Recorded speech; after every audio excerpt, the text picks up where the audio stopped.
लेंडी धरण आहे त्याच्या प्रभाव क्षेत्रामध्ये आणि लातूरच्या उदगीर तालुका आणि बिदर जिल्ह्यामध्ये कर्नाटकच्या काल अतिवृष्टी झाली. विशेषतः जे मुक्रमाबाद मंडळ आहे त्याच्यामध्ये 206 mm पाऊस झाला आणि त्यामुळं जो लेंडीचे प्रभाव क्षेत्र असलेले जे गाव आहे त्याच्यामध्ये मोठ्या प्रमाणावर पाणी घुसलं होतं.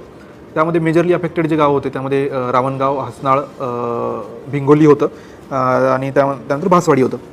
यामध्ये 225 नागरिक रावणगावमध्ये अडकले होते. हसनाळमध्ये 8 नागरिक एका बुरुजावर त्यांनी आश्रय घेतला होता. मशिदीवर रावणगावमध्ये 4 लोक अडकले होते. त्यानंतर झाडावर 8 नागरिक रावणगावमध्ये अडकले होते. भिंगोलीमध्ये साधारणतः 40 नागरिक होते. असं मोठ्या प्रमाणावर समस्या निर्माण झाल्या होत्या आणि पहाटेपासून मग रेव्हेन्यूची टीम, त्यानंतर SDRFची एक 45 जवानांची तुकडी 6 पासून या सगळ्या बचाव कार्यामध्ये आहे. त्याचसोबत पोलिसांची क्विक रिस्पॉन्स टीम पण त्या ठिकाणी पोहोचली आणि सोबतीला एक बॉम्बे सॅपर्स आर्मीची एक तुकडी आहे, तिला आम्ही पाचारण केलं आहे, ती पण ऑन द वे. तर या सकाळपासून सुरू झालेल्या ऑपरेशनमध्ये आतापर्यंत जे काही क्रिटिकल लोकेशन्सला अडकलेले लोक होते यांना SDRF टीमनी रेस्क्यू केलेलं आहे. आता फक्त रावणगावमधले साधारणतः 80 ते 100 लोक सध्या अजूनही वेढलेले आहेत पाण्याने आणि पुढच्या साधारणतः 1-2 तासामध्ये आम्ही त्यांना रेस्क्यू करू. यामध्ये साधारणतः 5 लोक मिसिंग असल्याची कंप्लेंट आहे, त्यांचा शोध चालू आहे. त्याचसोबत जनावर जे कॅटल आणि बकऱ्या आहेत त्यांचाही मोठ्या प्रमाणावर लॉस झालेला आहे अशी माहिती समोर आलेली आहे. तर हे बचाव कार्य आमचं युद्ध पातळीवर सुरू आहे आणि आम्ही लवकरात लवकर यावर कारवाई करू.